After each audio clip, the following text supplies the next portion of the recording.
Meskipun sering saya sindir, kita itu seringkali tidak konsisten, seringkali tidak serius.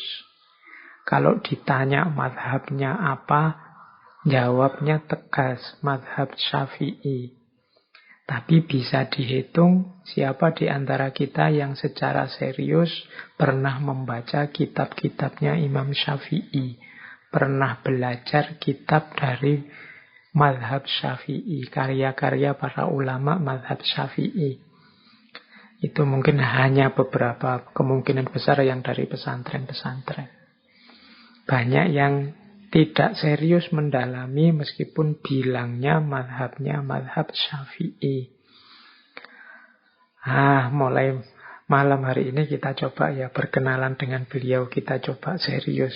Kalau kita mengklaim bahwa kita ini bermadhab Syafi'i, paling tidak kita kenal siapa itu Imam Syafi'i. Setelah itu ya harusnya teman-teman juga punya rasa penasaran untuk membaca pendapat-pendapat, pandangan-pandangan Imam Syafi'i dari kitab-kitab beliau.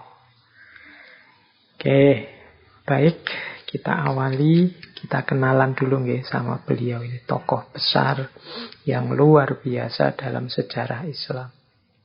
Katanya Imam Ahmad, kalau ada pandangan bahwa setiap 100 tahun nanti akan lahir seorang mujaddid, pembaharu besar. Nah, menurut Imam Ahmad, Imam Syafi'i adalah salah satu di antaranya. Sebelum Imam Syafi'i ada Khalifah Umar bin Abdul Aziz. Ini pendapatnya Imam Malik.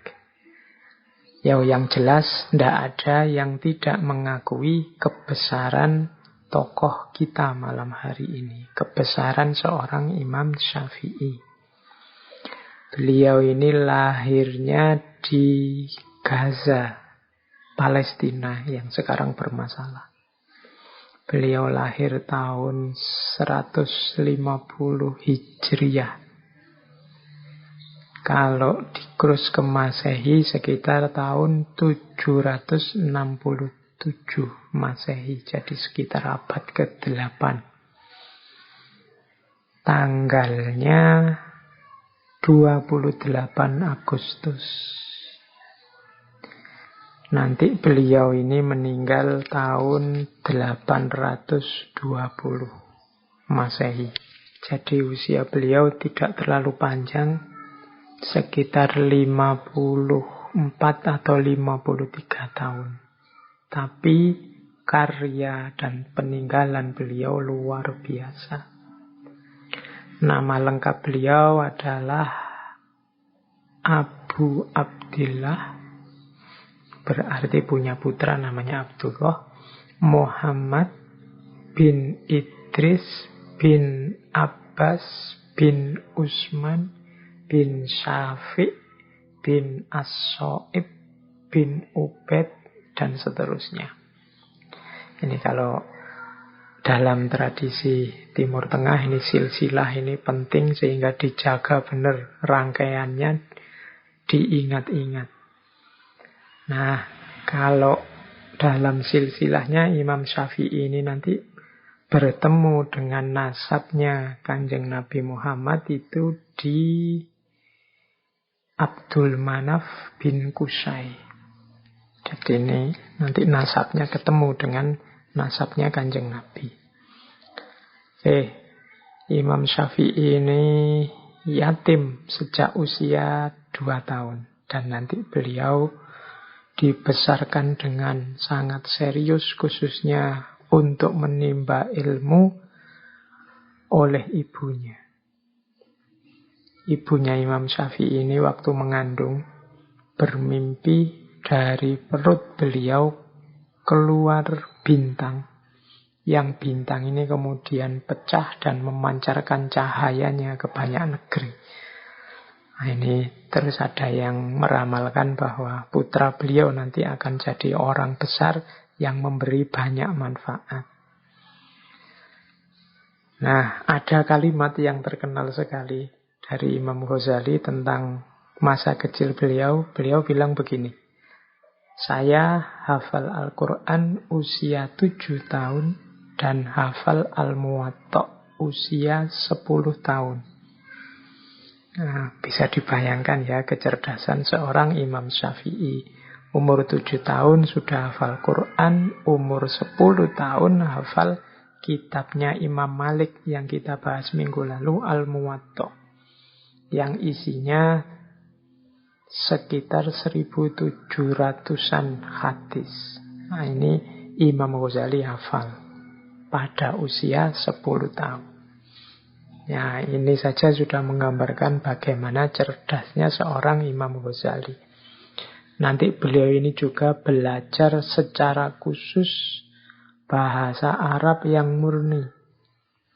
Nanti beliau ini belajar ke Mekah ke satu suku, yaitu namanya Bani Hudzail. Bani Hudzail ini suku yang terkenal kefasihannya dalam bahasa Arab. Dan di sanalah nanti Imam Ghazali berguru tentang bahasa Arab.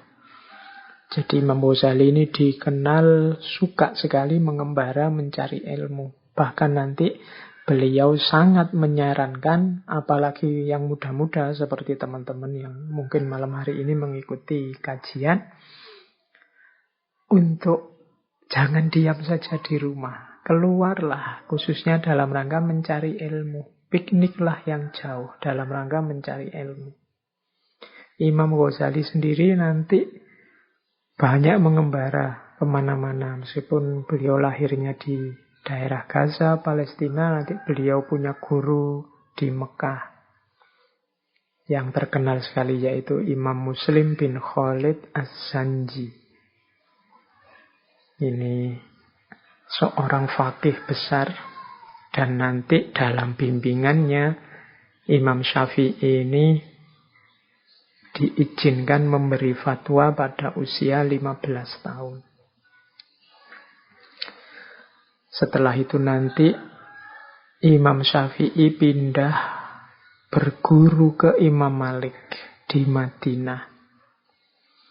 Setelah itu berguru lagi ke Imam Muhammad bin Hasan Asy-Syaibani. Ini salah satu muridnya Imam Hanafi di Irak. Nah, jadi beliau belajar berguru dari mazhab Maliki ke Imam Malik, langsung berguru juga ke Imam Hanafi melalui muridnya Imam Asy-Syaibani. Dan Imam Ghazali nanti dikenal sebagai seorang faqih yang menyatukan ahlul hadis dan ahlul ra'yi. Sebelum itu terjadi perdebatan-perdebatan, perselisihan pendapat antara dua mazhab ini. Dan nanti Imam Syafi'i dikenal sebagai ulama yang menyatukan dua pendapat ini. Beliau juga nanti sempat ke Yaman untuk belajar pada Syekh Yahya bin Husain. Dan setelah itu beliau kembali lagi ke Irak. Nanti di akhir hidup beliau pindah ke Mesir. Di situ nanti terkenal ada istilah qaul qadim sama qaul jadid. Qaul qadim itu fatwa-fatwa Imam Syafi'i waktu beliau tinggal di Irak. Qaul jadid adalah fatwa-fatwa beliau waktu beliau sudah pindah ke Mesir. Di Irak nanti beliau punya banyak murid, misalnya termasuk Imam Ahmad. Di Mesir juga beliau punya banyak murid. Yang terkenal misalnya Al-Buwaiti atau Al-Muzani. Nah, ini gambaran ringkas profil intelektual seorang Imam Syafi'i. Karya-karya beliau sangat banyak. Yang paling populer, yang sering kita dengar biasanya dua. Yang pertama Ar-Risalah, bidang usul fikih. Dan yang kedua Al-Um, untuk fatwa-fatwa fikihnya. Oke, kalau dari sisi profil fisik ya ada yang bilang Imam Syafi'i ini ya tipikal orang Timur Tengah, tinggi, besar, tampan, suaranya merdu. Ada banyak riwayat kalau Imam Syafi'i sedang membaca Al-Quran, banyak orang yang menangis. Terus Imam Syafi'i ini orangnya sederhana, jadi berpakaiannya juga sederhana. Sering pakai sorban dengan gaya orang Badui, orang pedalaman. Dan beliau sukanya pakai boot. Jadi sandalnya, sepatunya pakai boot.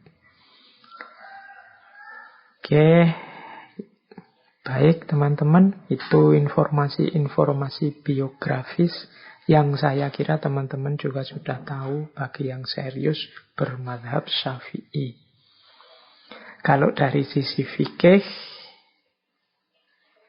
menurut beliau ada 4 sumber istimbat hukum. Yang pertama Al-Quran, yang kedua Sunnah, yang ketiga Ijma', dan yang keempat Qiyas. Kalau ini sudah masyhur, teman-teman insya Allah sudah mengerti semua. Jadi untuk menetapkan hukum itu ya ranking awal 1 dan 2 semua madhab itu Al-Quran dan Sunnah. Berarti tidak ada yang tidak menggunakan Al-Quran dan Sunnah. Berarti tidak perlu kita merasa kalau ikut madhab itu berarti meninggalkan Al-Quran dan Sunnah. Wong madhabnya sendiri rujukannya Al-Quran dan Sunnah. Baru kalau tidak ada di 2 sumber itu, diambillah sumber yang ketiga yaitu ijma'. Ijma' itu kesepakatan para ulama. Jadi kalau banyak ulama bersepakat di satu hukum, nah ini juga bisa jadi sumber hukum. Ya karena para ulama ini kan diasumsikan orang-orang yang sudah mumpuni keilmuannya, levelnya sudah mujtahid. Sehingga kalau banyak di antara mereka bersepakat tentang satu hukum, ya insya Allah itulah kebenaran. Dan yang keempat, qiyas. Kalau qiyas ini ya, kalau dalam ilmu logika namanya analogi. Analogi itu memutuskan satu hukum yang nas harfiahnya tidak ada, tapi yang mirip ada. Nah, ini qiyas dengan cara analogi. Oke, nanti silahkan yang ingin memperdalam seperti apa konsep ijma, konsep qiyas dari mazhab Syafi'i, ya silahkan dikaji, dipelajari di kitab-kitab dari mazhab Syafi'i. Kemudian yang unik lagi dari Imam Syafi'i, beliau tadi sempat saya singgung sedikit, ada qaul qadim, ada qaul jadid. Qaul qadim waktu beliau ada di Irak, dan qaul jadid waktu beliau ada di Mesir. Ini menunjukkan bahwa Imam Syafi'i ini mujtahid yang bertanggung jawab. Imam Syafi'i ini mujtahid yang aktif, bukan mujtahid yang mandek. Karena mujtahid itu kan tugasnya berijtihad. Kalau berjumpa dengan situasi yang baru, atau ketemu dengan situasi yang berubah, atau ada dalil baru yang ditemukan, maka pendapatnya terus direvisi. Yang semacam ini justru menunjukkan, oh berarti beliau ini seorang yang aktif, seorang yang serius. Sebagai mujtahid, seorang yang bertanggung jawab. Tidak kaku, tidak mandek. Selalu mencari tambahan wawasan, selalu belajar lagi, sehingga mungkin menemukan dalil baru, menemukan situasi yang baru, atau menemukan perubahan-perubahan dari situasi yang lama, yang mana hukum yang lama ini tidak memadai lagi untuk situasi yang baru. Maka terus ada qaul jadid. Ya perlu dipertimbangkan juga Imam Syafi'i juga ketika berinteraksi dengan para ulama di Mesir juga mendapat banyak wawasan baru. Kemudian melihat situasi alamiah, situasi ilmiah, situasi sosial Mesir. Ini kan juga baru, tidak ada di Irak. Nah, dari sini terus ada qaul jadid, pendapat yang baru. Maka teman-teman yang belajar tentang pandangan-pandangannya Imam Syafi'i harus melihat sejauh mana pandangan-pandangan ini masuk kategori qaul qadim atau qaul jadid. Oke. Yang khas lagi dari Imam Syafi'i adalah satu cabang keilmuan, ilmu alat dalam dunia fikih yang nanti dikenal sebagai usul fikih. Imam Syafi'i ini sering disebut sebagai bapaknya ilmu usul fikih. Khususnya dengan karya beliau yang judulnya Ar-Risalah. Jadi kitab ini oleh Imam Syafi'i disusun dengan beberapa pertimbangan. Yang pertama, ya semakin jauhnya jarak dengan kehidupan, dengan zaman Rasulullah. Semakin jauh jarak itu kan semakin berbeda situasinya. Semakin harus hati-hati dalam memutuskan hukumnya. Nah, ini maka perlu ada alat, perlu ada cara yang baku untuk istinbat hukum. Yang kedua juga, Islam semakin tersebar kemana-mana, akhirnya berinteraksi dengan banyak bangsa-bangsa yang lain, muncul banyak peristiwa kejadian baru, bahkan banyak istilah-istilah baru yang masuk dalam kosakata bahasa Arab. Nah, ini juga nanti kalau tidak hati-hati, cara memahami nas, memahami teks bisa keliru. Karena banyak kecampur, banyak masuknya istilah-istilah baru. Yang dulu kata ini maknanya apa, kemudian kalau sudah interaksi macam-macam itu kan maknanya jadi macam-macam. Kayak kita di Jawa atau di Indonesia ini kan, dulu kata ini maknanya netral-netral saja, tapi sekarang maknanya, konotasinya jadi berubah ketika situasi berkembang. Nah, ini butuh makanya satu alat yang standar, yang jelas untuk mengistinbat hukum. Kemudian juga yang paling terkenal ya lahirnya kitab Ar-Risalah ini dalam rangka menjembatani mazhab Ahlur Ra'yi di Irak dan mazhab Ahlul Hadis di Madinah.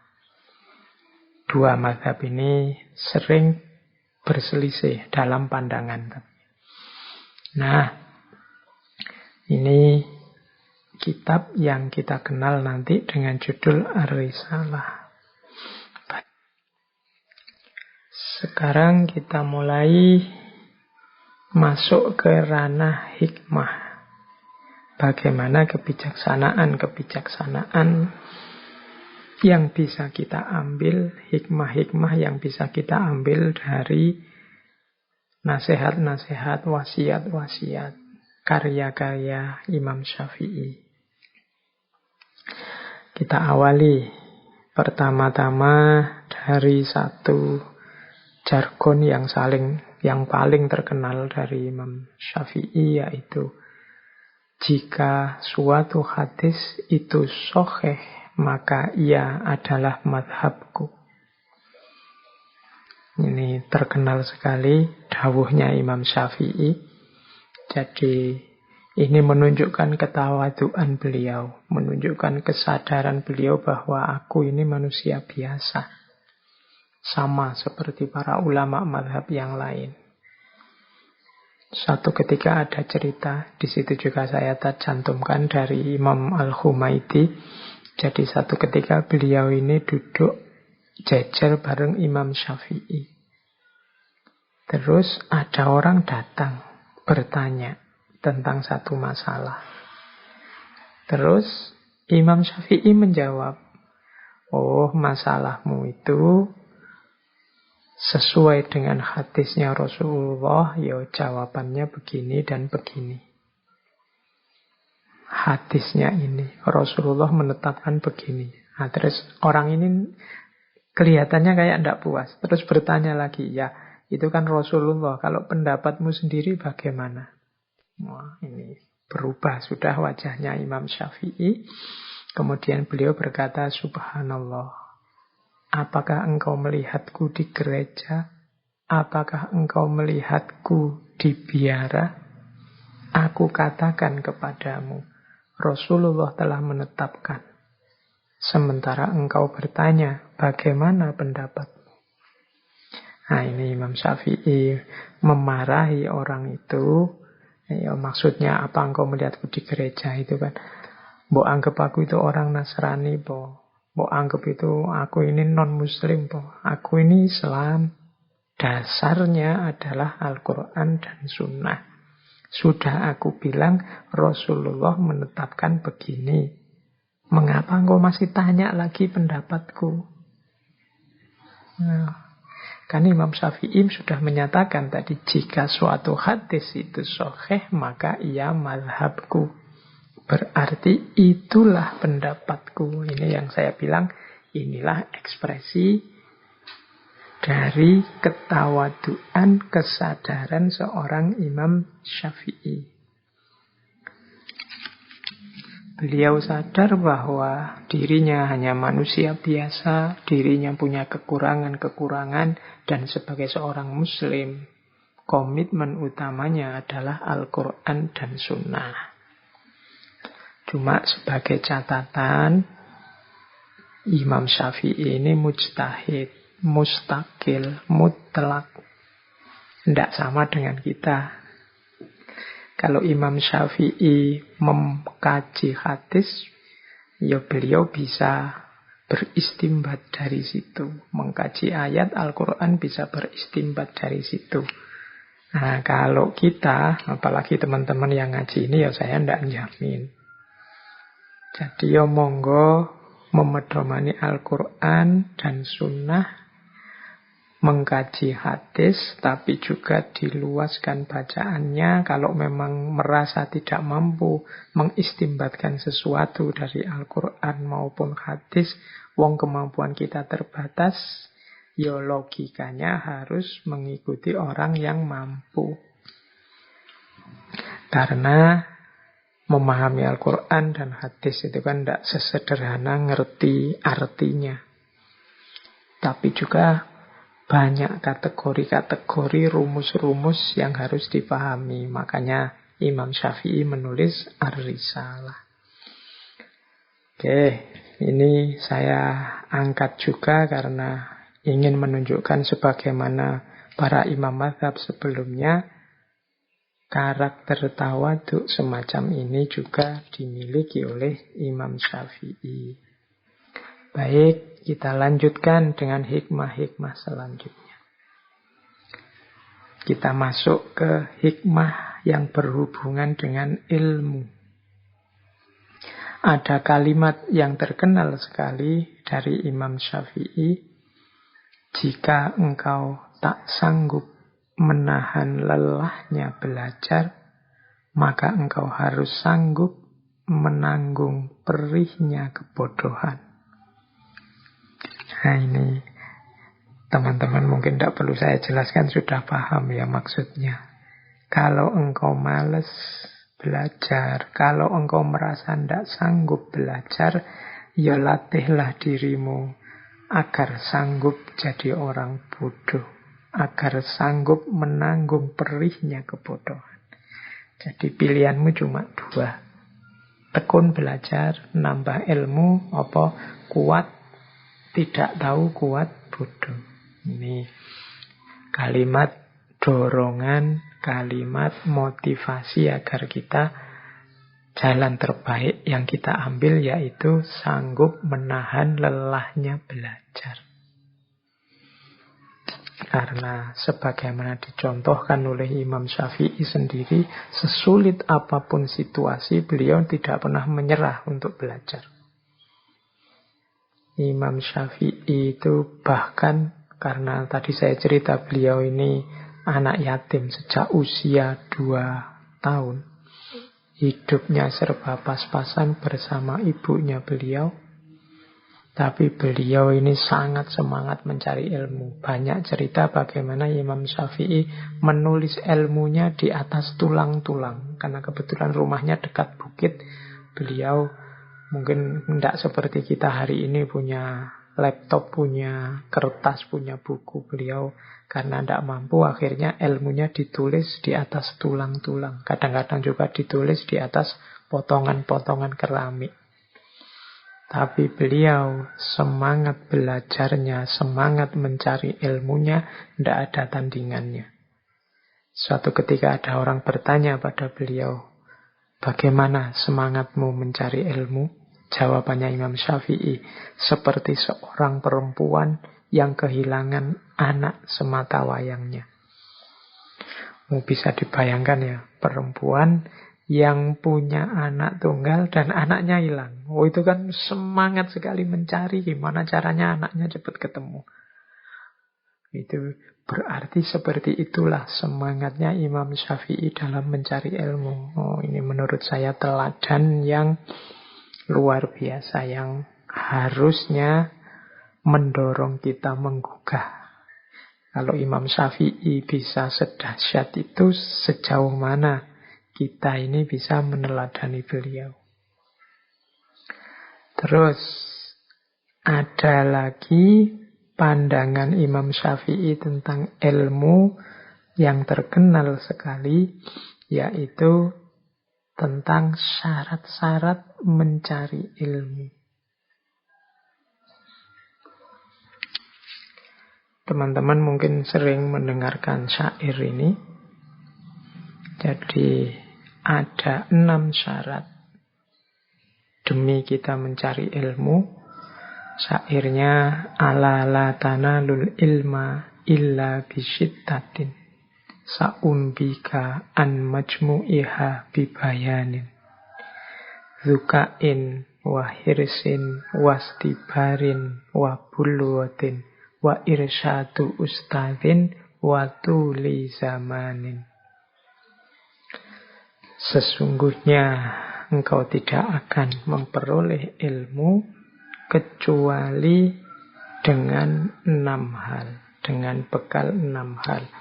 Akan aku kabarkan secara ringkas keterangannya. Zukain, atau kadang dibaca zakain, kecerdasan. Wahirsin, semangat, kesungguhan. Wastibarin, kesabaran. Wabulwatin, modal, mau keluar modal. Wa irsyadu ustadin, ada petunjuk dari guru.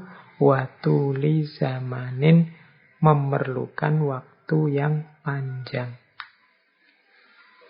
Nah, ini kunci bagi teman-teman semua untuk mencari ilmu. Tidak perlu saya jelaskan apa gunanya ilmu, apa manfaatnya ilmu, bagaimana ilmu itu kunci dalam hidup ini. Insya Allah teman-teman sudah ngerti semua. Dan untuk memperoleh ilmu itu, kita harus menyiapkan diri kita. Kita harus mau menyediakan 6 modal, 6 hal. Yang pertama, kecerdasan. Jadi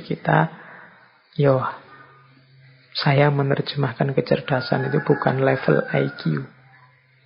Tapi kecerdasan di sini dalam arti mau berpikir. Jadi mencari ilmu itu harus mau mikir, mau menganalisis, mau menalar. Kemudian khirsin. Khirs itu semangat, sungguh-sungguh, ndak iseng, ndak asal. Tidak menganggap ilmu itu sesuatu yang kalau dapat nanti dianugerahi dapat dapat, kalau dianugerahi ndak dapat ndak dapat oleh Allah. Itu serahkan pada Allah, kita dapat apa tidak, tapi kita harus sungguh-sungguh semangat. Setelah itu wastibarin. Wastibarin ini sabar. Ya butuh kesabaran. Tidak terburu-buru. Tidak membaca kitab 1-2.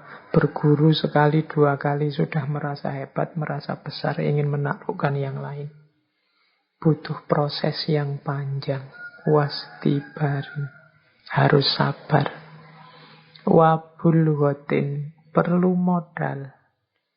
Ya modal macam-macam. Bisa modal harta, bisa modal tenaga, bisa modal waktu. Pokoknya bulghoh itu modal. Ya intinya ya modal. Harus mau kehilangan sesuatu. Mungkin kehilangan uang untuk beli kertas, kehilangan uang untuk beli alat tulis, kehilangan waktu untuk bermain, kehilangan. Itu modal. Terus wa irsyadu ustadzin. Petunjuk guru. Jadi ya harus mau belajar dari orang yang lebih ngerti. Harus minta petunjuk pada orang yang lebih tahu, lebih mendalami sebelumnya. Itu irsadu ustadzin. Dan watuli zamanin. Watuli zamanin ini waktu yang lama. Jadi ini hubungannya dengan sabar tadi. Butuh waktu. Jangan terburu-buru. Bahkan mencari ilmu itu disebut-sebut sampai ilal lahdi. Minal mahdi ilal lahdi, sampai meninggal. Berarti ini proses seumur hidup. Tidak sekedar tulus zaman itu waktu yang lama, tapi sepanjang zaman. Oh, ini syaratnya mencari ilmu, berarti kita harus mau berpikir, kita harus sungguh-sungguh, kita harus belajar, sabar, kemudian mau berkorban, kemudian punya guru yang diikuti, dan ada durasi waktunya. Watuli zaman. Oke, syair ini populer sekali. Insya Allah sebagian besar teman-teman yang mengikuti ngaji malam hari ini pernah mendengarkan syair ini. Saya lanjutkan lagi. Biasanya selain syair ini ada juga satu syair lagi yang dikenal sehubungan dengan belajar. Saya lanjutkan dengan syair selanjutnya, yaitu tentang penghalangnya orang belajar. Syair ini berisi pengaduan Imam Syafi'i kepada salah seorang gurunya, yaitu Imam Waqi'. Nama lengkap beliau Imam Waqi' bin Jarrah. Ini ulama yang dikenal hafalannya sangat kuat. Nah, Imam Syafi'i suatu ketika mengadu. Syakautu ila waqi'i su'a khifli fa'arsyadani ila tarkil ma'asi wa akhbaroni bi annal ilma nurun wa nurullahi la yuhda li asin. Ini bisa dilihat di kitab I'anatut Thalibin. Aku mengadu kepada Imam Waqi' tentang jeleknya hafalanku. Fa'arsyadani ila tarkil ma'asi. Maka beliau menunjukkan padaku untuk meninggalkan maksiat. Wa akhbaroni bi annal ilma nurun. Dan mengabarkan padaku bahwasannya sesungguhnya ilmu itu adalah cahaya. Wa nurullahi la yuhda li asi. Dan cahayanya Allah itu tidak diturunkan kepada seorang pelaku maksiat. Jadi Imam Syafi'i suatu ketika mengadu kepada gurunya, saya itu kok akhir-akhir ini susah sekali menghafal. hafalan saya kok jadi jelek. Nah, ini jawaban gurunya Imam Waqi'. Yo, hendaknya engkau meninggalkan maksiat. Karena maksiat itu kegelapan. Dan menyatakan bahwa kalau ilmu itu cahaya. Yo, cahaya tidak akan bisa masuk kalau terhalang oleh kegelapan. Oh, yo, kegelapan di sini maknanya maksiat. Jadi atas petunjuknya Imam Waqi', ini ada cerita, ada yang cerita selanjutnya bahwa Imam Syafi'i terus melakukan muhasabah dan akhirnya ketemulah penyakitnya. Jadi ada satu cerita, satu hari Imam Syafi'i ini secara tidak sengaja, jadi beliau ini sedang ada di luar, di jalan, terus ada perempuan mau naik ke atas kendaraan. Nah, ini secara tidak sengaja bajunya yang bawah tersingkap sedikit. Nah, ini Imam Syafi'i pas melihat itu, ya meskipun langsung berpaling, langsung istighfar. Dan menurut Imam Syafi'i inilah yang mengganggu sehingga susah menghafalkan. Ada maksiat. Meskipun tadinya menyaksikan aurat itu secara tidak sengaja.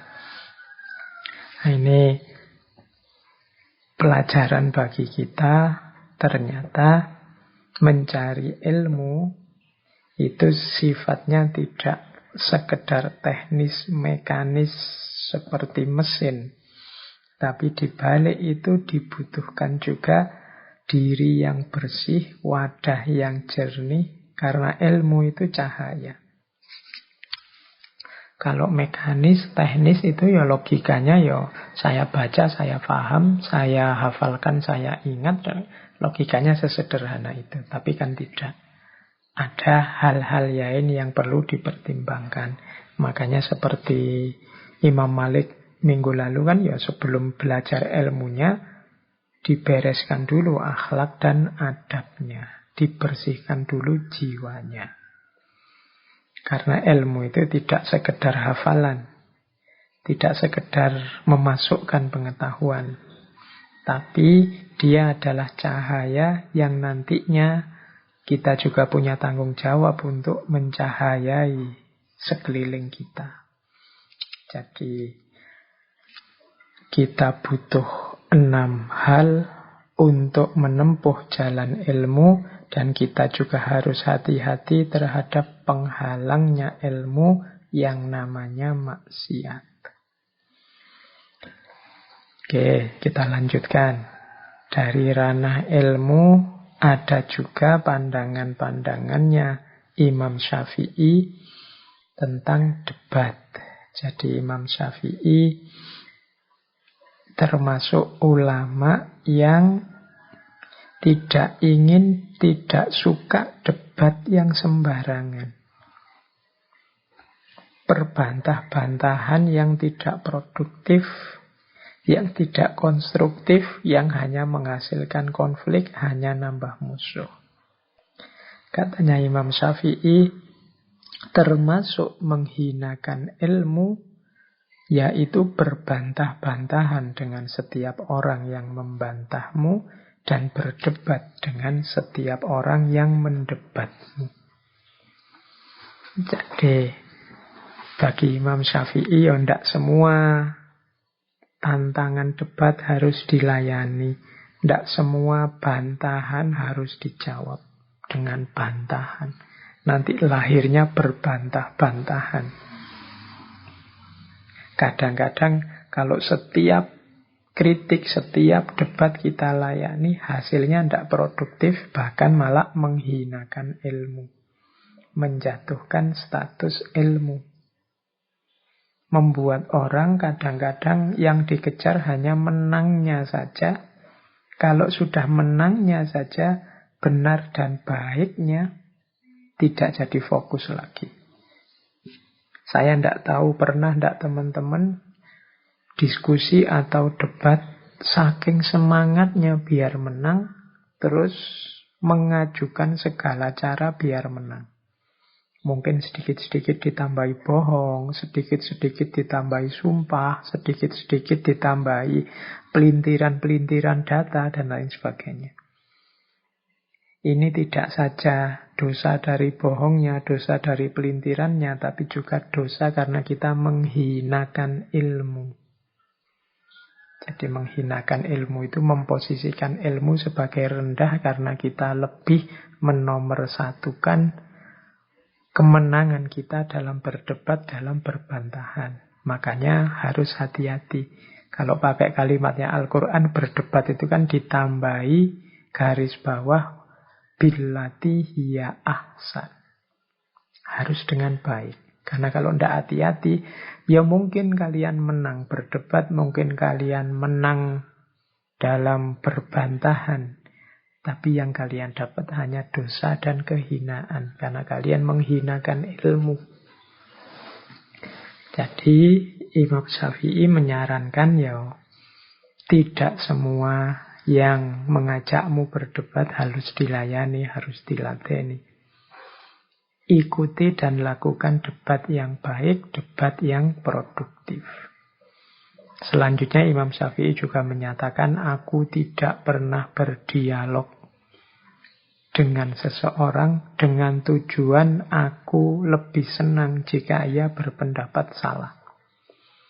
Jadi kalau kita memang harus berbantahan, berdebat, berdialog dengan orang, fokus dan tujuannya tetap hanya kebenaran dan ridhonya Allah, bukan menang kalah. Di kalimatnya Imam Syafi'i yang terakhir ini kan banyak orang debat yang tujuannya biar aku menang dan aku senang kalau lawanku ternyata salah. Aku senang kalau musuhku berpendapat salah. Jadi gembira di atas salahnya orang lain, gembira di atas kekeliruannya orang lain. Nah ini diingatkan oleh Imam Syafi'i karena beliau sendiri tidak pernah berdialog dengan visi, dengan misi semacam itu.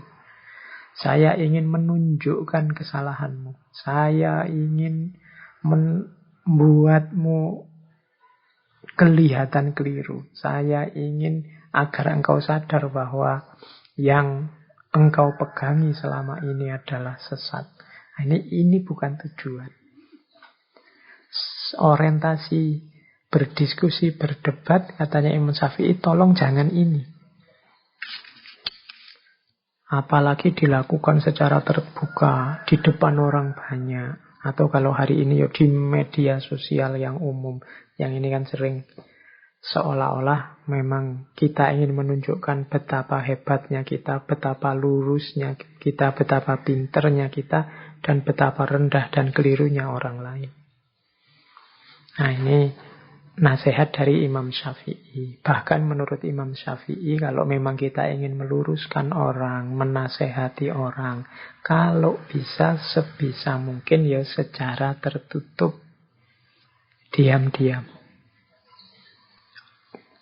Kata Imam Syafi'i, orang yang menasehati saudaranya secara tertutup berarti ia telah berbuat baik kepadanya dan menghargainya.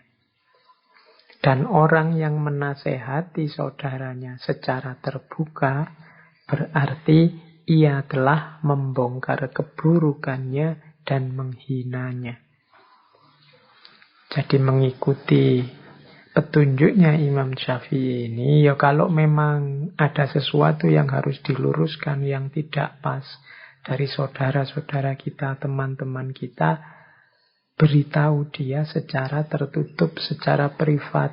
Kalau hanya harus pakai medsos, ya pakai jalur pribadi, pakai private message. Jangan disebar, jangan diumbar kejelekan temanmu kemana-mana. Karena kalau engkau mengumbar, membongkar kejelekan, kehinaan temanmu kemana-mana, namanya bukan menasehati. Tapi engkau sedang menghinanya. Engkau sedang membongkar aibnya. Jadi ini nasihat dari Imam Syafi'i untuk kita hari ini.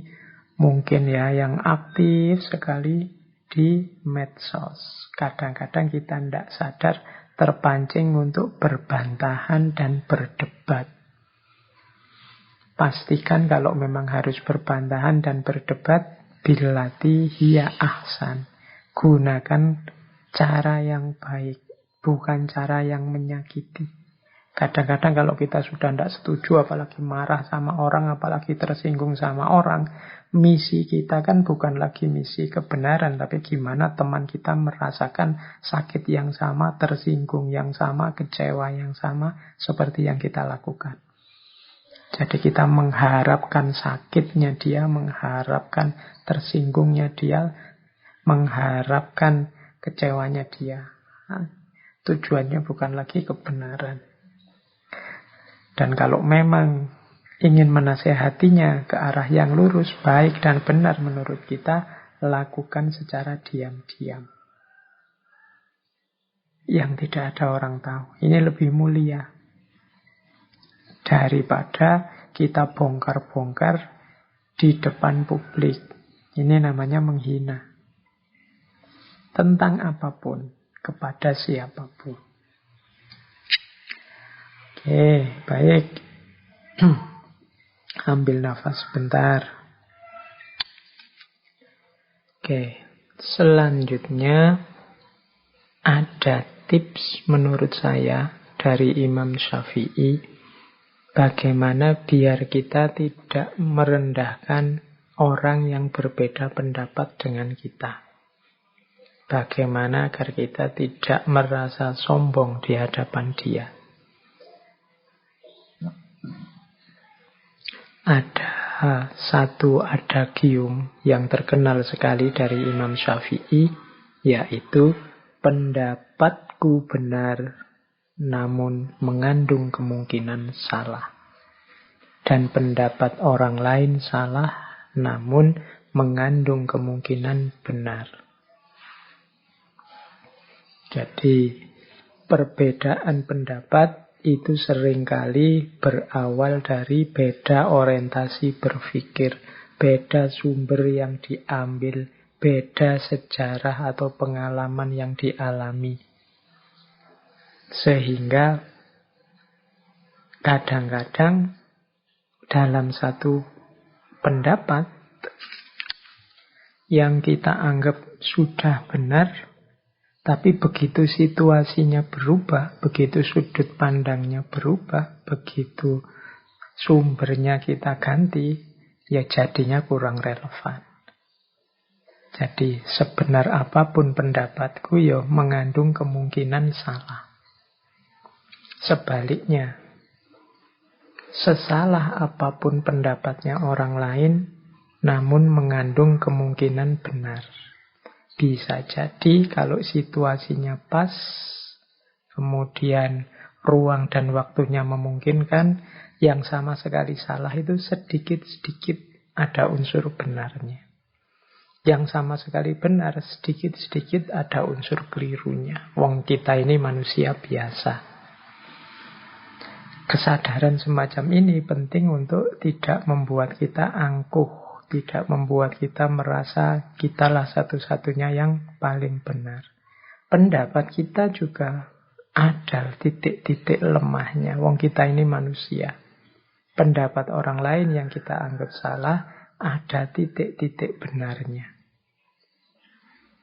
Ya teman-teman bolehlah mulai mendeteksi misalnya acara-acara di TV yang dalam bentuk debat, dalam bentuk dialog, yang kelihatan kontras sekali pendapatnya.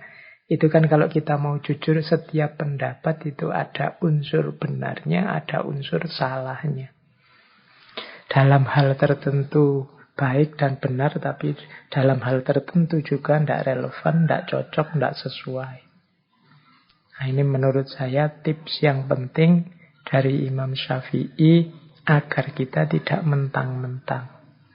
Pendapatku benar, saya yakin pendapatku ini benar, makanya aku ambil yang ini, aku pedomani yang ini, aku yakini yang ini. Tapi aku ini manusia biasa. Ada titik-titik salahnya, ada titik-titik lemah dan kelirunya. Maka pendapatku benar, tapi mungkin juga ada unsur-unsurnya yang salah. Pendapatnya orang lain salah, tapi sangat mungkin juga dalam hal tertentu, di titik tertentu, dengan sudut pandang tertentu, pendapat itu ada benarnya juga. Nah, jadi ini nasihat-nasihat yang berkaitan dengan ilmu.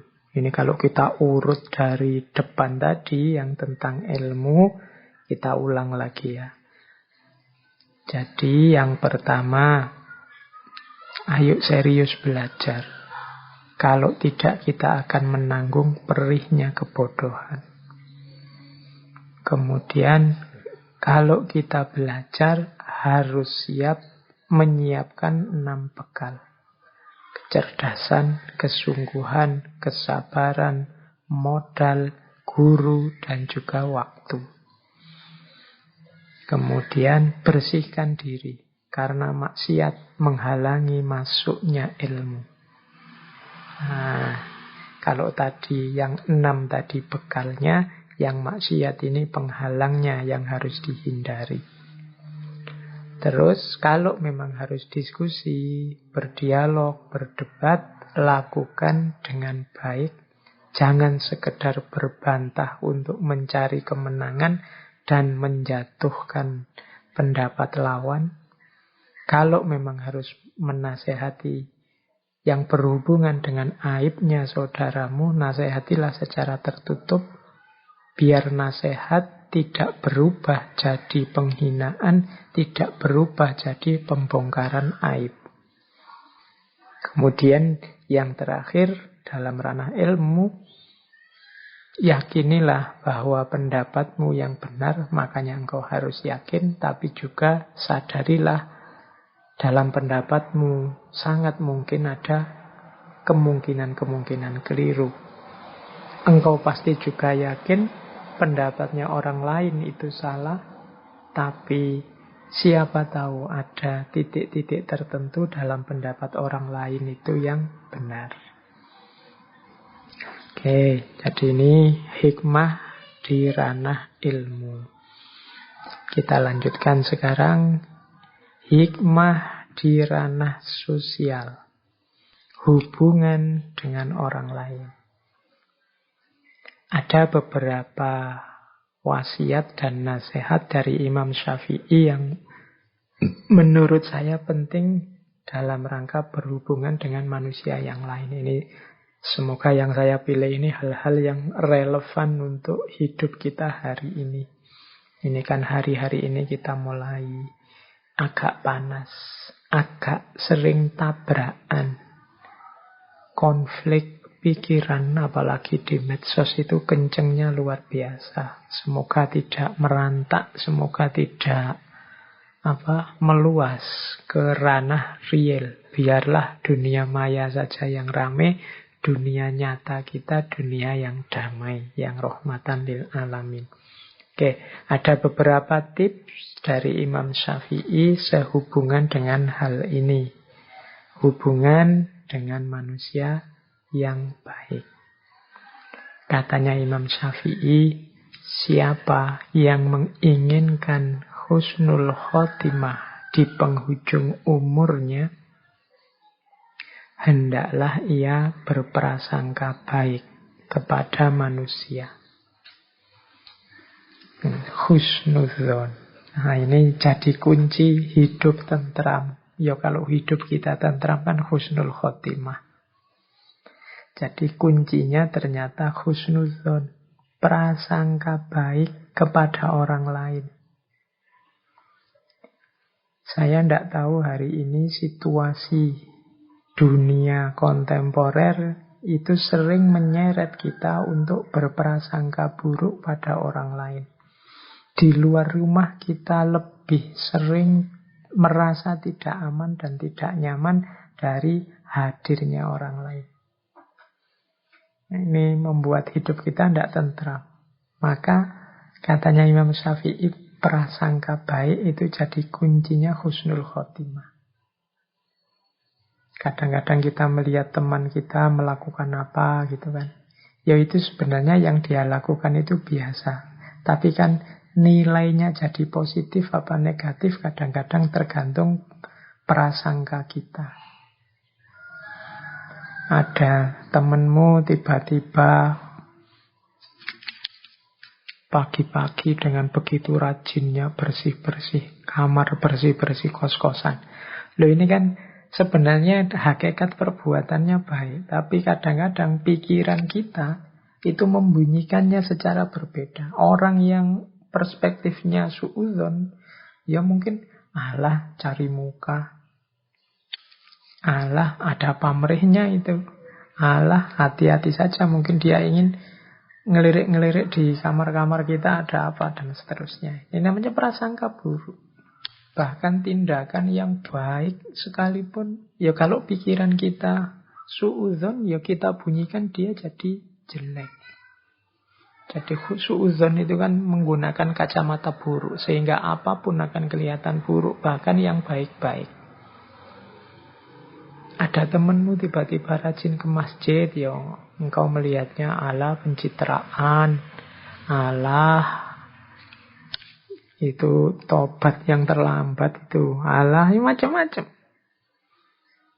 Jadi begitu kacamata yang kita pakai adalah kacamata kebencian, kacamata suudzon, maka apapun yang terlihat akan berbunyi buruk dan layak kita benci.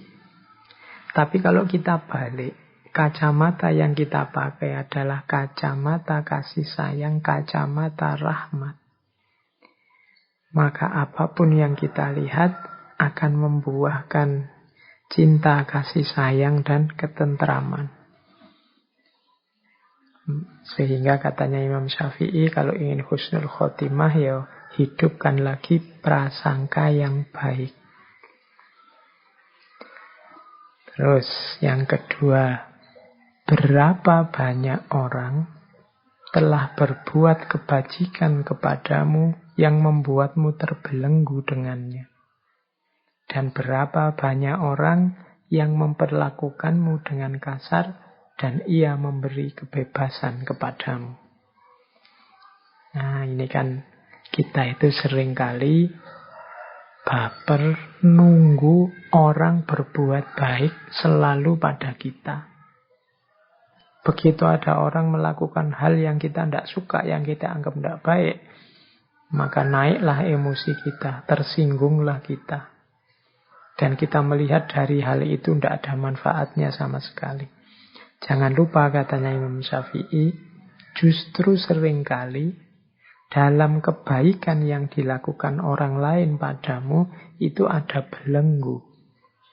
Sementara dalam kekasaran, dalam kejahatan atau keburukan yang dilakukan orang lain padamu, di situ ada kebebasan. Maksudnya apa? Ya ini logikanya, kalau ada orang berbuat baik pada kita, kan detik itu juga kita dituntut juga untuk melakukan hal yang baik yang sama, untuk melakukan kebajikan yang setara. Kita tidak boleh menyakiti dia, kita tidak boleh melakukan hal-hal yang membuatnya tidak berkenan. Oh, ini kan jenis-jenis belenggu. Akhirnya ya kita harus ngatur kata-kata, ngatur tindakan, ngatur perilaku di hadapan dia.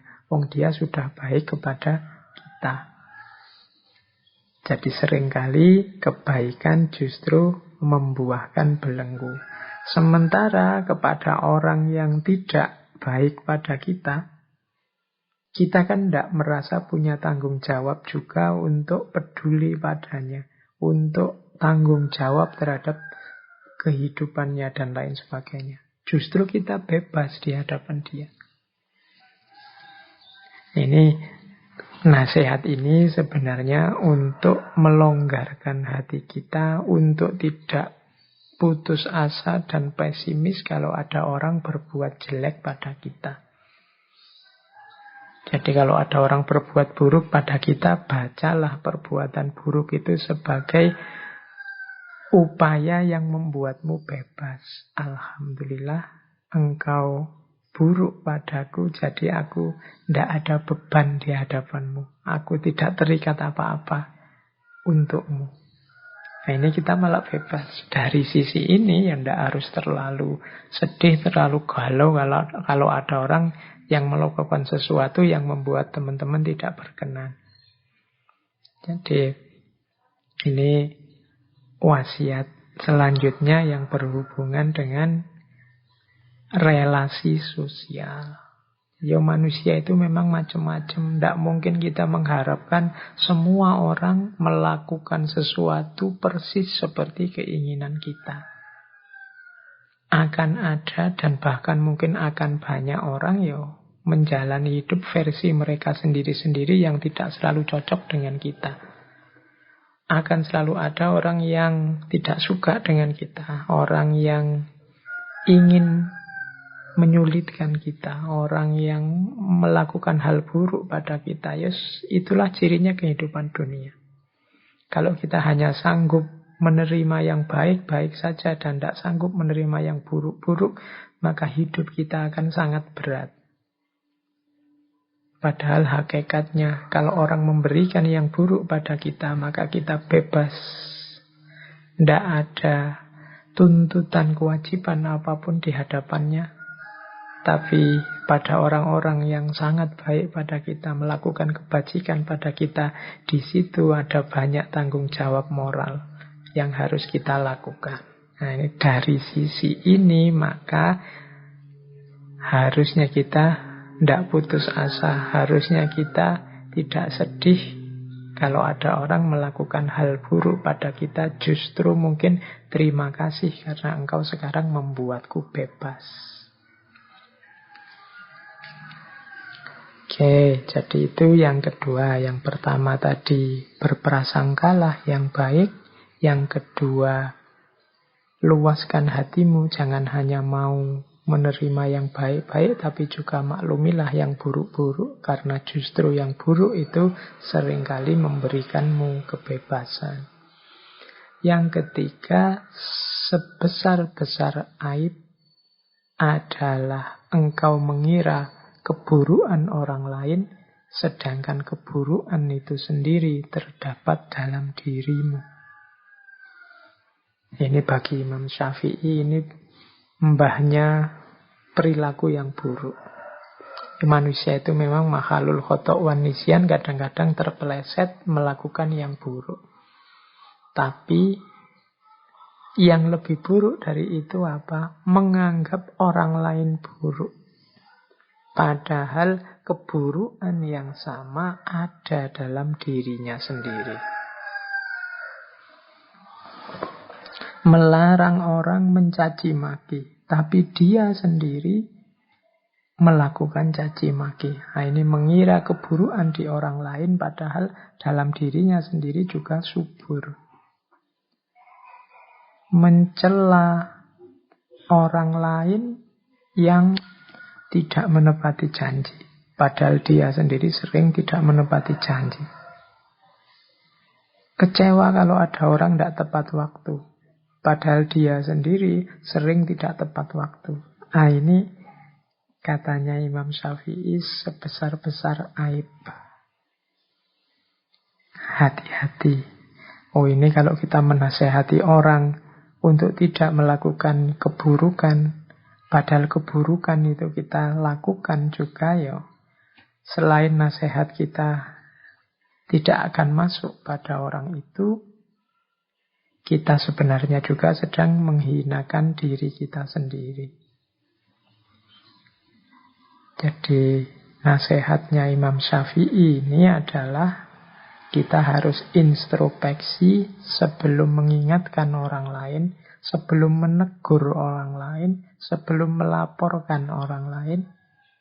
Tidakkah keburukan yang sama ada dalam diri kita atau pernah kita lakukan?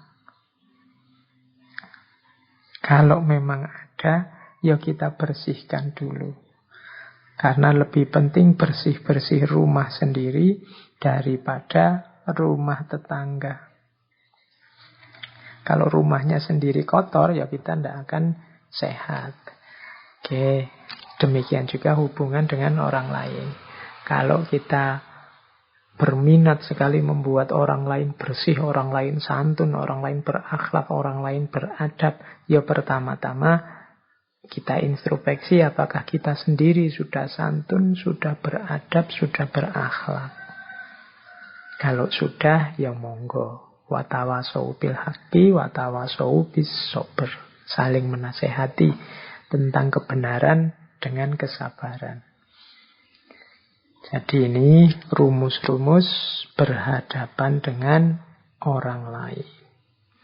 Terus ada lagi nasihat penting dari Imam Syafi'i, yaitu terlalu keras dan menutup diri terhadap orang lain akan mendatangkan musuh. Dan terlalu terbuka juga akan mendatangkan kawan yang tidak baik. Maka posisikan dirimu di antara keduanya. Ini Imam Syafi'i menasehati kita untuk jadi orang jangan terlalu tertutup, juga jangan terlalu terbuka. Kalau kita terlalu tertutup, ya orang susah memahami kita, bahkan mungkin muncul fitnah-fitnah. Makanya Imam Syafi'i menyebut ya akan mendatangkan musuh. Tapi kalau kita terlalu terbuka, apa saja diungkap ke publik, diceritakan ke orang banyak, kemudian siapa saja juga dipergauli, ya pada akhirnya kalau tidak hati-hati kita akan dapat kawan yang tidak baik. Jadi yang bagus apa? Ya di antara keduanya. Jangan terlalu tertutup, juga jangan terlalu terbuka. Terlalu tertutup, tidak punya teman sama sekali, mendatangkan musuh. Terlalu terbuka, siapa saja dijadikan teman, ya akan mendatangkan teman yang jelek juga ikut masuk. Jadi selektif. Terbuka, tapi ya tidak semua orang bisa masuk. Kita sendiri yang milih, yang menyeleksi. Baik, nah kita lanjutkan, ini menurut saya yang lebih penting untuk era medsos ini. Era digital yang luar biasa, yang harusnya memudahkan kehidupan kita, ternyata dalam banyak hal kecanggihan IT justru merepotkan, menambah rumit hidup kita. Ya meskipun tidak mungkin progres itu disusutkan. Sekarang tidak pakai digital lagi, tidak pakai IT lagi, ya itu tidak mungkin. Tapi kuncinya memang di kita sebagai penggunanya, sebagai pemanfaatnya. Sejauh mana kita menggunakan itu untuk hal-hal yang manfaat dan maslahat. Nah ini nasihat-nasihat dari Imam Syafi'i menghadapi orang bodoh. Ini istilahnya mungkin agak keras ya. Saya mendefinisikan orang bodoh itu bukan orang yang IQ-nya rendah, tapi orang bodoh itu orang yang tidak mau belajar. Jadi orang yang tidak mau, orang yang tertutup, tidak mau diberitahu. Diberitahu saja tidak mau, apalagi belajar sendiri. Nah, ini orang-orang ini bahaya. Apalagi kalau orang-orang ini orang yang merasa bahwa dirinya sudah tahu, dirinya sudah pinter, dirinya sudah benar, sudah baik. Nah ini lebih gawat lagi. Nah Imam Syafi'i memberi beberapa tips menghadapi orang semacam ini. Yang pertama kata Imam Syafi'i, janganlah engkau menyampaikan pendapat kepada orang yang tidak menghendakinya. Engkau tidak akan mendapat pujian, pendapatmu pun tidak akan berguna. Jadi kalau memang jelas orang ini sudah tertutup, diberitahu tidak bisa, dinasehati mental. Tipenya memang sudah seperti itu, ya kita jangan capek-capek, katanya Imam Syafi'i, ya, menyampaikan nasihat-nasihat atau pendapat-pendapat padanya. Karena tidak akan ada gunanya. Engkau pun tidak akan dipuji. Bahkan mungkin yang kau dapat hanya sakit hati, karena dia akan menertawakanmu. Dia akan menganggapmu rendah, lemah, dan lain sebagainya. Jadi ya sudahlah, ada titik di mana kita berpikir taktis, strategis dalam kebaikan. Antara lain, ya tidak usah capek-capek menasehati orang yang tidak mau, orang yang menutup diri.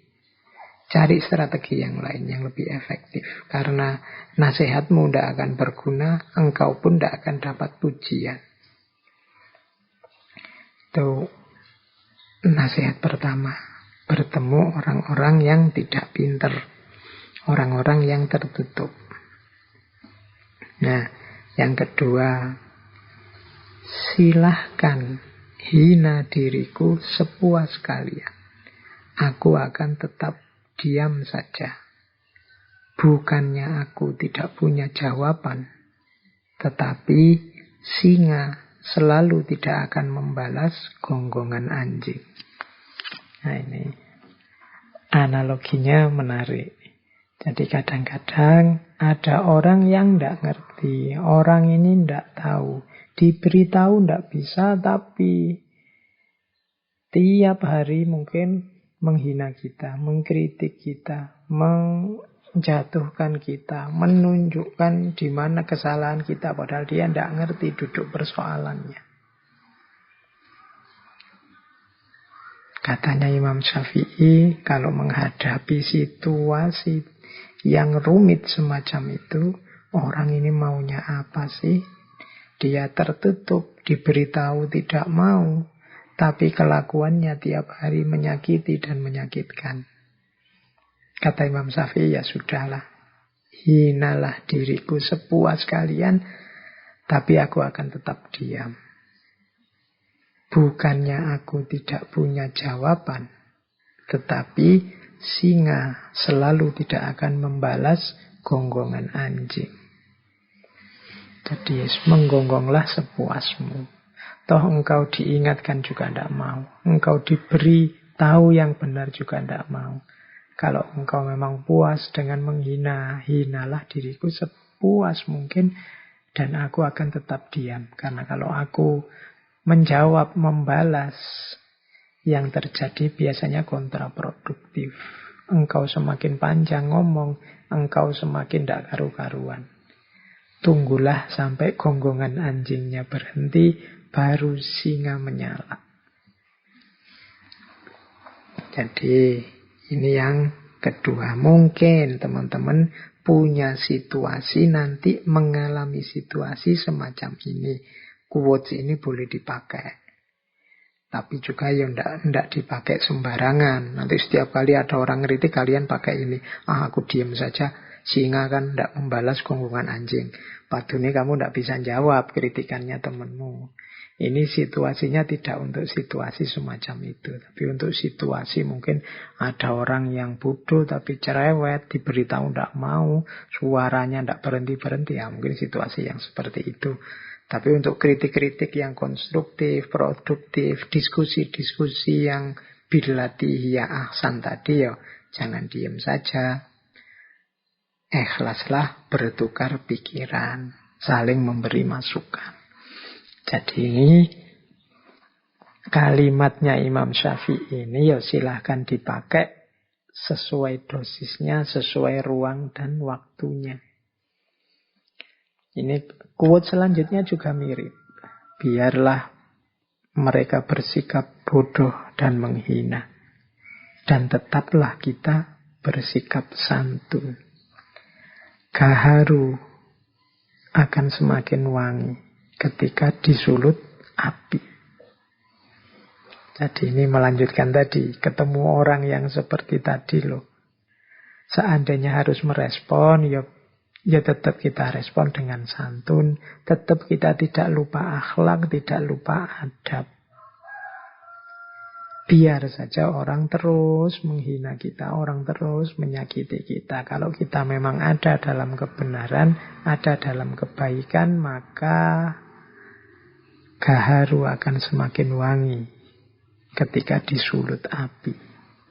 Gaharu itu ya kayak dupa itu kan. Alat untuk menyebarkan aroma. Nah itu kalau ingin wangiannya semakin tersebar, ya apinya ditambah. Ya kayak dupa itu kan ditiup, apinya semakin muncul, kemudian aromanya semakin menyebar. Kayak kemenyan itu kan juga begitu. Nah, jadi biarlah orang menghina. Orang menghina kita itu kan semacam melemparkan api kepada kita, menyulutkan api dalam hati kita. Tapi tidak usah khawatir karena kita jenisnya gaharu. Semakin diberi api, kita semakin memberikan aroma wewangian. Maka respon apapun yang kita berikan harusnya tetap dengan jalan bersikap yang santun. Oke, mengapa sih harus diam? Mengapa sih kok tidak langsung ditabrak saja orang-orang seperti itu? Kata Imam Ghazali kata Imam Syafi'i selanjutnya, aku mampu berhujjah dengan 10 orang berilmu, tetapi aku akan kalah pada 1 orang yang bodoh. Karena ia tidak tahu akan landasan ilmu. Nah ini menurut Imam Syafi'i, kalau sekedar debat, diskusi, melawan 10 orang aku bisa menang. Aku bisa berhujjah. Tapi melawan 1 orang bodoh, ya sudahlah. Aku tidak akan menang. Kenapa? Dia tidak ngerti landasannya ilmu. Sehingga yang dia lakukan paling ya ngeyel. Paling ya pokoknya. Paling ya menganggap kebenarannya satu-satunya. Tidak mau mendengarkan argumen yang lain, tidak mau mendengarkan dalil yang berbeda, tidak mau melihat perspektif yang berbeda. Diskusi dengan orang semacam ini tidak akan menang. Maka ya jalan satu-satunya ya sudahlah. Seperti yang di atas tadi. Bisa diam dan bisa tetap bersikap santun. Nah ya memang orangnya tidak ngerti. Dijelaskan seperti apapun tidak akan mau dan tidak akan ngerti. Nah terus. Menghindarkan telinga dari hal-hal yang tidak baik merupakan suatu keharusan sebagaimana seseorang mensucikan tutur katanya dari ungkapan buruk. Ini zaman Imam Syafi'i. Belum ada medsos, belum ada gadget, belum ada internet. Kalau hari ini informasi itu tidak hanya datang lewat telinga, tapi juga lewat mata. Jadi menjaga mata dari membaca hal-hal yang tidak baik, ini kalau mau dilengkapi. Menghindarkan telinga dari mendengar hal-hal yang tidak baik, ini keharusan. Kenapa? Membaca, mendengar itu sama dengan memasukkan sesuatu ke dalam diri kita. Ini kalau kita tidak hati-hati, kalau kita memasukkan juga yang rusak-rusak, sama artinya dengan merusak diri kita, merusak pikiran kita. Maka mari kita hati-hati. Lebih baik menghindar. Misalnya punya grup WhatsApp yang isinya begitu-begitu, terus yang tidak baik. Ya sudahlah, kalau ada tiba-tiba grup WhatsApp-nya penuh yang isinya begitu-begitu, ya dibersihkan saja, clear all. Mungkin bila perlu, tidak perlu dilihat-lihat.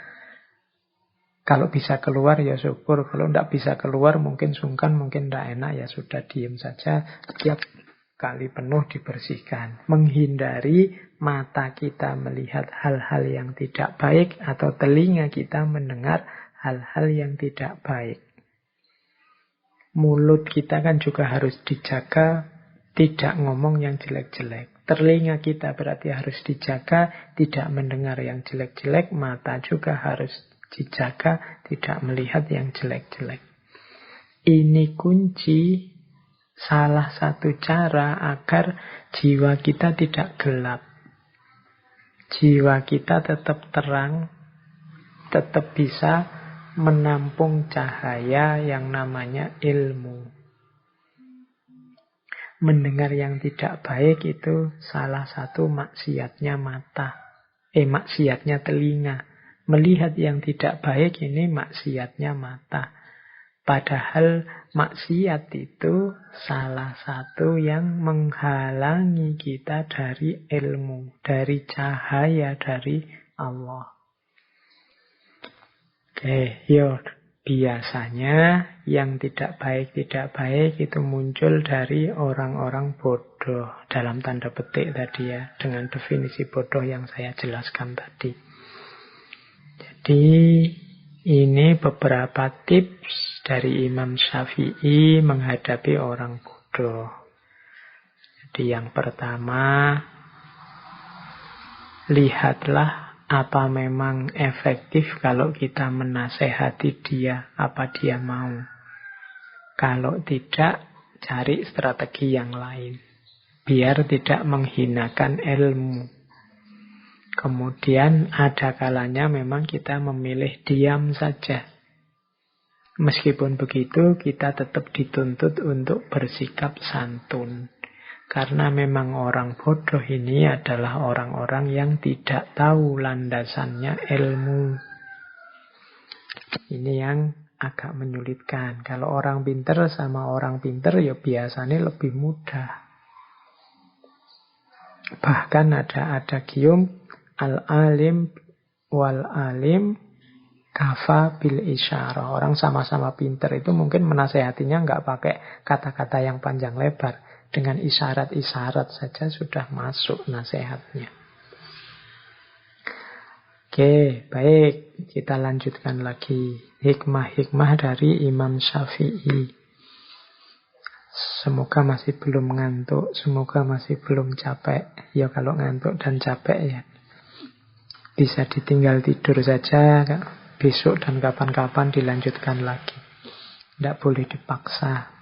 Syukur-syukur kalau malam-malam ada waktu habis tahajud apa sebelum tahajud untuk nambah ilmu. Imam Ghazali itu terkenal sekali waktunya di malam hari itu dibagi 3. Imam Syafi'i, mohon maaf ya, saya mungkin sering kepleset Imam Ghazali karena bolak-balik ngaji tentang Imam Ghazali. Imam Syafi'i ini dikenal waktu malam-malam beliau dipecah jadi 3. Sepertiga yang pertama untuk menulis. Ya kalau kita sebut saja untuk belajar. Sepertiga malam yang kedua untuk ibadah. Sholat, ngaji, dan lain sebagainya. Dan sepertiga yang terakhir untuk istirahat, untuk tidur. Ini menurut saya memanfaatkan malam secara efektif. Boleh kita tiru. Jadi di setiap malam ada belajarnya, ada ibadahnya, ada istirahatnya. Yo ndak melekan belajar terus mentang-mentang ilmu penting semalaman belajar terus. Yo ndak ibadah terus entah mengejar karomah apa mau ibadah terus ndak juga. Ya juga ndak tidur terus. Yo imbang, ada nulisnya, belajarnya, ada ibadah, sholat dan lain-lain, ada juga tidur. Inilah Islam. Islam itu seimbang. Jadi Islam itu tawazun. Dunia ya, akhirat ya. Oke, kita lanjutkan. Pendapatnya Imam Syafi'i selanjutnya. Kalau tadi hubungan dengan manusia, sekarang hubungan dengan Allah. Kata Imam Syafi'i, engkau tak akan mampu menyenangkan semua orang. Karena itu cukup bagimu memperbaiki hubunganmu dengan Allah dan jangan terlalu peduli dengan penilaian manusia. Di antara yang sering menghalangi kita, yang sering menghambat kita saat melakukan yang baik dan yang benar adalah penilaian manusia. Loh, memperhatikan penilaian manusia boleh, tapi dia tidak boleh sebagai variabel yang dipentingkan melebihi yang lain, melebihi ridho Allah, melebihi kebenaran dan kebaikan itu sendiri. Kalau dalam bahasa nilai, pandangan manusia ini posisikan di level tersier. Kalau bahasa usul fikih mungkin ini levelnya tahsiniyat. Ada ndak apa-apa, ndak ada juga ndak masalah, jangan tergantung itu. Mungkin makomnya hanya makom kepantasan saja. Kalau kita melakukan yang baik dan yang benar, kok dipuji orang, kok orang menilainya juga baik, alhamdulillah. Tapi seandainya tidak dipuji sekalipun, bahkan dibenci, diiri orang, ya biar saja. Yang kita fokusi satu-satunya adalah ridhonya Allah, hubungan kita dengan Allah. Katanya Imam Syafi'i, engkau tidak akan mampu menyenangkan semua orang. Sebaik apapun, seluruh sebenar apapun yang kita lakukan, kita sampaikan, akan selalu ada orang yang tidak senang. Siapa yang punya channelnya YouTube, kalian merasa, ini loh yang saya sampaikan ini baik loh.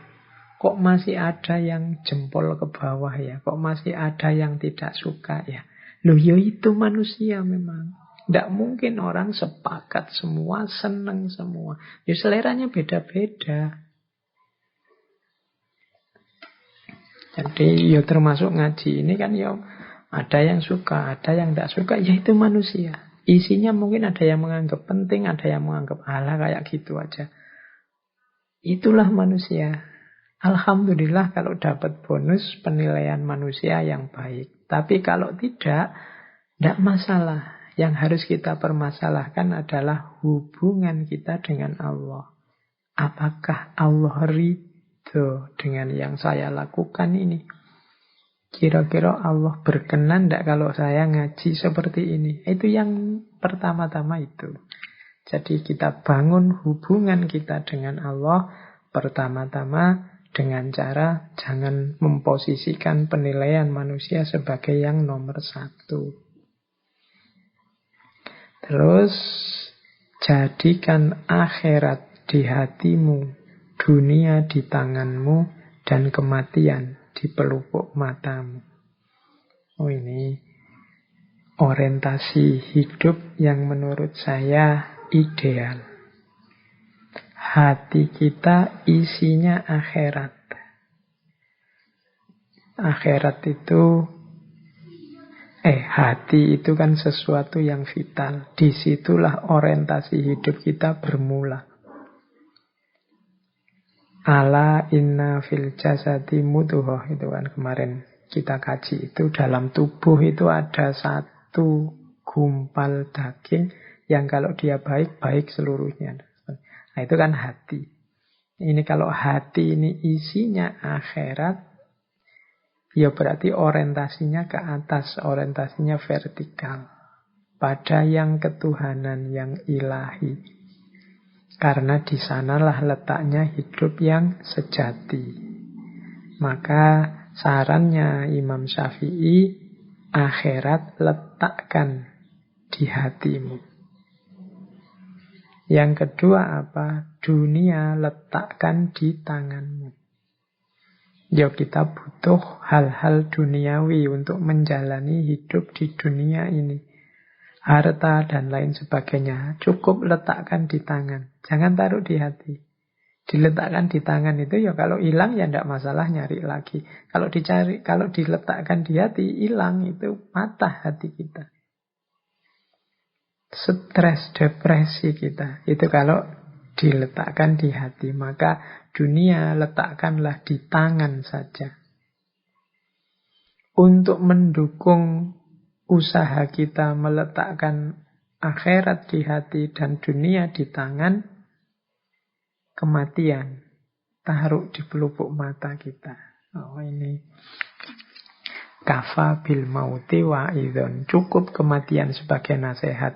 Kalau pelupuk mata kita senantiasa membayangkan kematian, bahwa kita ini di dunia ini waktu kita terbatas,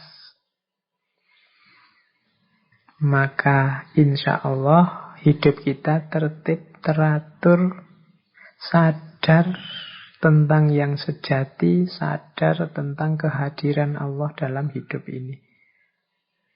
Jadi letakkan kematian di pelupuk mata. Ini nama lain dari ingat-ingat selalu akhir hidup kita tidak lama lagi. Ingat-ingat selalu bahwa semua orang, tidak hanya yang tua, yang muda juga, yang kecil juga, kalau sudah saatnya akan bertemu dengan kematian. Ini akan membuat hidup kita lebih tertib, lebih serius, mendekat kepada Allah, dan lebih fokus pada hidup akhirat daripada hidup dunia. Ini nasihat yang kedua tentang hubungan dengan Allah. Terus jangan mencintai orang yang tidak mencintai Allah. Kalau dia berani meninggalkan Allah, apalagi meninggalkan engkau. Wah, ini kalimatnya agak romantis. Jangan mencintai orang yang tidak mencintai Allah. Kalau dia berani meninggalkan Allah, apalagi meninggalkan kamu. Carilah teman yang membantu kita semakin dekat dengan Allah. Kita ajarkan anak, istri, suami, keluarga untuk mau bersama-sama kita mendekat kepada Allah. Kita jadikan harta kita kendaraan untuk mendekat kepada Allah. Kita jadikan apapun fasilitas yang diberikan oleh Allah dalam hidup ini sebagai sarana untuk lebih dekat dengan Allah. Caranya seperti itu. Jangan dekat, jangan akrab dengan orang yang tidak peduli tentang Allah. Apalagi berani melawan, berani meninggalkan Allah. Kalau Allah saja berani dia lawan, berani dia tinggalkan, apalagi kamu, apalagi engkau. Nah, ini putri-putri yang mau menikah, cowok-cowok yang sudah punya pasangan, coba dicek pasanganmu orang yang berani meninggalkan Allah atau tidak. Kalau dia berani, ya dinasehati biar tidak berani. Diberi wawasan-wawasan tentang Allah dalam hidupnya, tentang kehadirannya dalam hidupnya, tentang kekuasaannya dalam hidupnya, sehingga dia tidak berani lagi meninggalkan Allah. Tapi kalau dia masih saja berani meninggalkan Allah, cari jalan biar dia tidak berani. Oke, karena Allah saja setelah dia tahu bagaimana posisi, bagaimana peran, bagaimana kekuasaannya, setelah dia tahu ini kok masih meninggalkan, masih melawan, harus kalian hati-hati, apalagi hanya meninggalkan kalian, apalagi hanya mengecewakan kalian. Jadi jangan mencintai orang yang tidak mencintai Allah. Kalau dia berani meninggalkan Allah, apalagi meninggalkan kamu.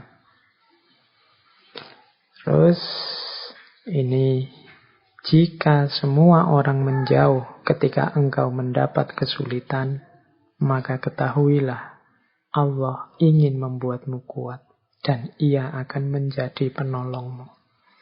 Kesulitan apapun yang kita hadapi, kalau menurut nasihatnya Imam Syafi'i ini, mari kita baca sebagai keinginan Allah untuk membuat kita kuat.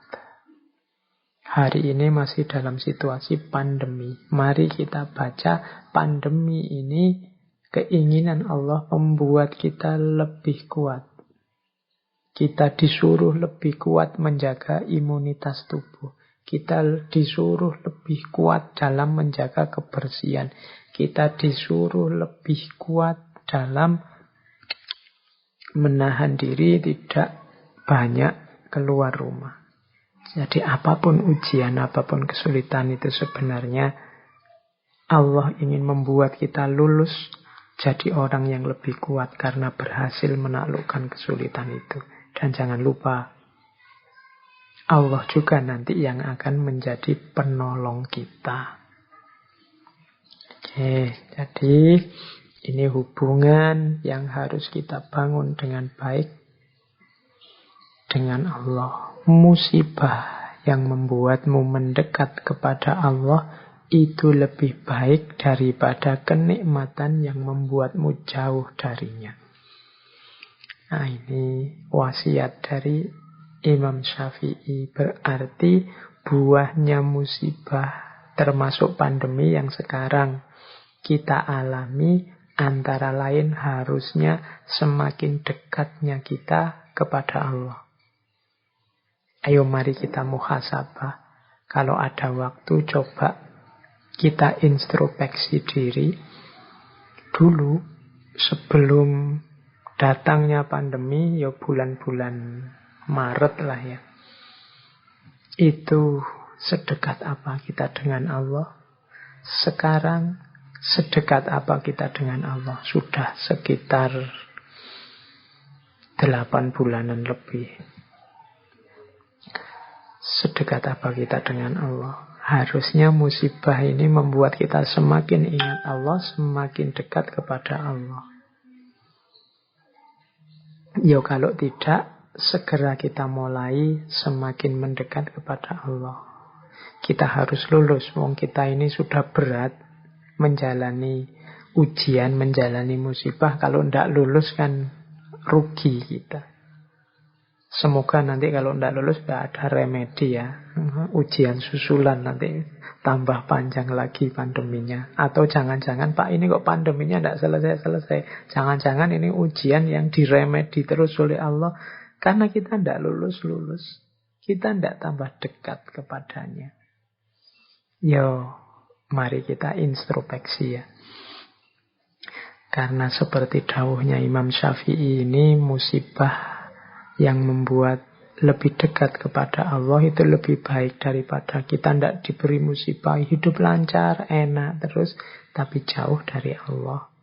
Lebih tragis lagi, musibah yang membuat jauh dari Allah. Ini lebih tragis karena di dunianya sudah susah, mungkin di akhiratnya juga susahnya double.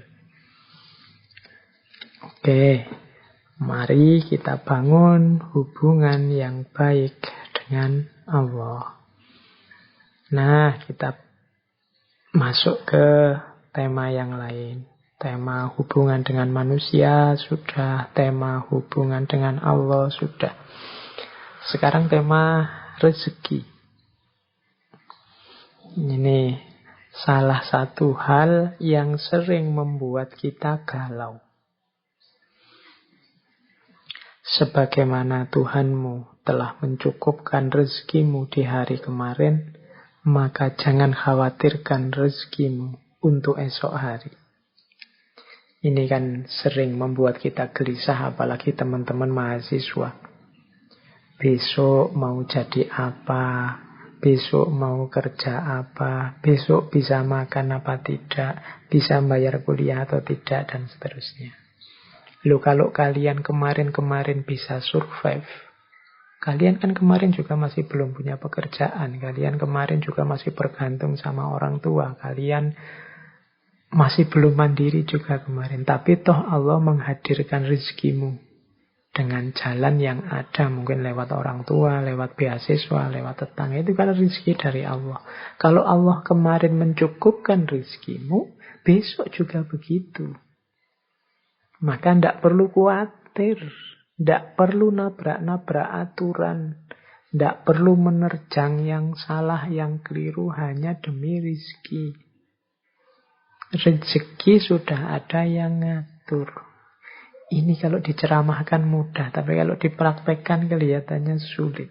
Orang selalu saja galau, selalu saja gelisah dengan rezeki. Kalau engkau tidak punya pekerjaan gelisah, itu menurut saya manusiawi, karena manusia itu diantara fitrahnya adalah kerja. Punya aktivitas, punya penghasilan. Tapi urusan hasil, urusan rezeki jangan dikhawatirkan. Itu urusannya Allah. Sebagaimana dawuhnya Imam Malik minggu lalu yang kita kutip, bahwa lakukan saja sesuai bidangmu sebaik mungkin, sesuai yang harus kamu lakukan, tugas-tugasmu sebaik mungkin. Urusan rezeki kembalikan lagi pada Allah, karena Allah yang mengatur, Allah yang mencukupkan. Ini sama maksudnya dengan kata-kata dari Imam Syafi'i ini. Itu saya bawa sebuah syair yang terkenal sekali. Ini nasihat agar kita tidak mencampur uang yang haram dengan yang halal.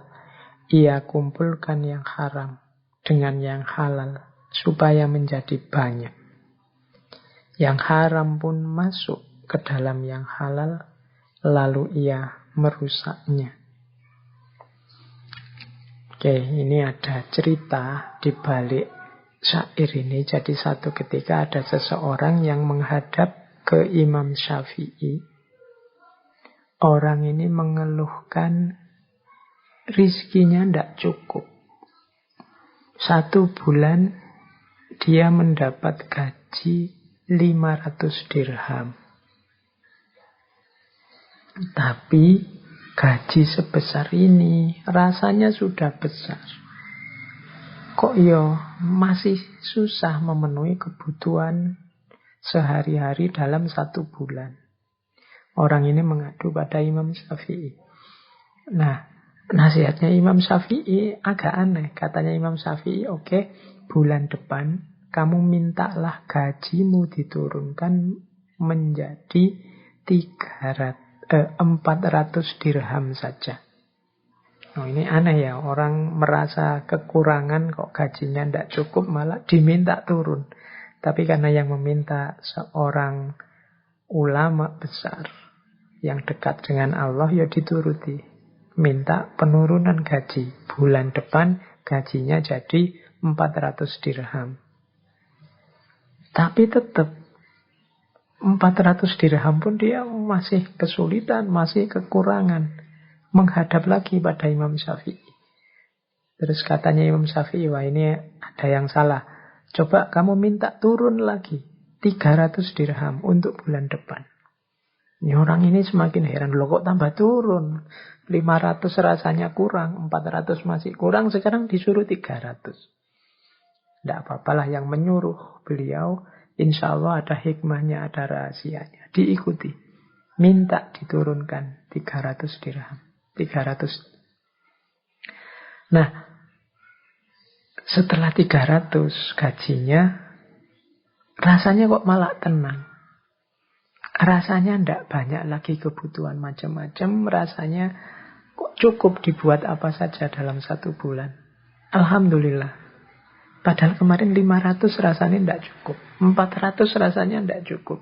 300 kok rasanya malah cukup. Kembalilah dia menghadap pada Imam Syafi'i. Kok bisa?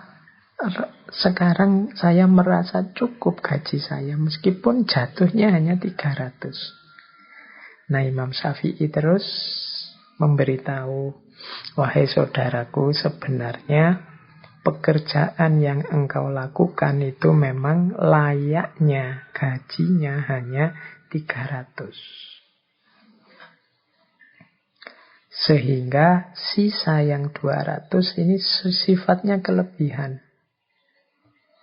Dan ini yang kecampur dalam gajimu yang halal.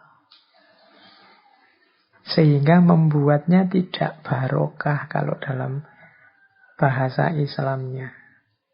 Karena tidak barokah, ya rasanya kurang terus. Rasanya ada saja kebutuhan-kebutuhan baru yang sehingga 500 ini tidak cukup. Tapi ketika engkau mengambil hakmu pas sesuai jatahmu, yaitu 300, sekarang hartamu sudah bersih, isinya halal semua, dan disitulah letaknya barokah. Nah, ini urusan rezeki, berarti kita harus hati-hati. Yang halal dan yang haram ketika dia ngumpul, yang haram akan merusak yang halal. Ketika yang halal dirusak dengan hadirnya yang haram, harta kita jadi tidak barokah. Dan tidak ada hubungannya dengan jumlah, dengan kuantitas. Karena harta itu kan kuncinya pada rasa cukup yang ada dalam diri kita. Oke, jadi ya ini untuk bahan renungan kita semua. Semoga teman-teman yang mendengarkan ini hati-hati dalam pengelolaan rezeki. Jangan sampai harta yang kita pegang tidak barokah atau kecampur-campur sehingga tidak barokah. Baik, teman-teman. Masih ada beberapa quotes, beberapa nasihat berharga dari Imam Syafi'i. Beliau ini sebenarnya sangat banyak kitabnya, sangat banyak nasihat wasiat yang berharga. Ya, cuma sayangnya kita tidak mungkin mengangkat semuanya malam hari ini. Sering saya bilang ya ngaji ini hanya mancing saja. Semoga teman-teman tertarik untuk memperdalam lebih jauh. Oke, kita ambil beberapa ya. Katanya Imam Syafi'i, amal yang paling berat itu ada 3. Yaitu murah hati saat miskin, bersikap warok saat sendiri, dan mengucapkan kebenaran di hadapan orang yang ditakuti. Murah hati saat miskin ini berat, karena orang miskin itu biasanya mentalnya kurang. Mentalnya masih butuh, masih ingin. Nah, ini mentalnya mental menerima, bukan mental memberi.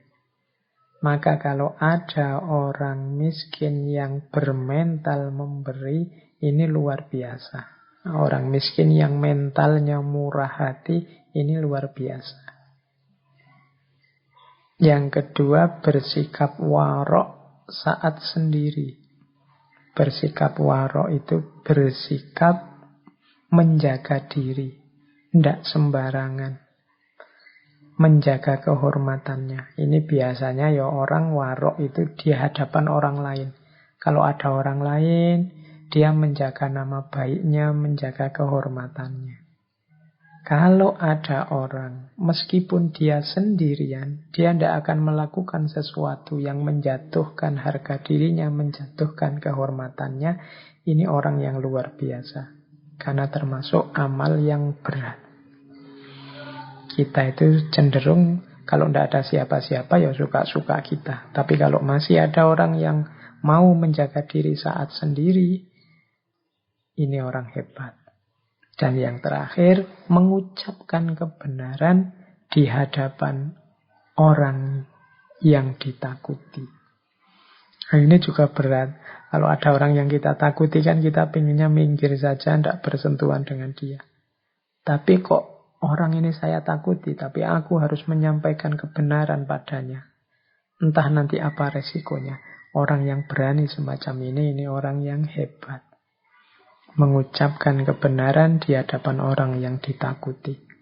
Mungkin nanti setelah ini aku akan dihukum, setelah ini aku akan disiksa, setelah ini aku akan menghadapi banyak kesulitan, kesakitan. Monggolah, yang penting aku mengucapkan kebenaran.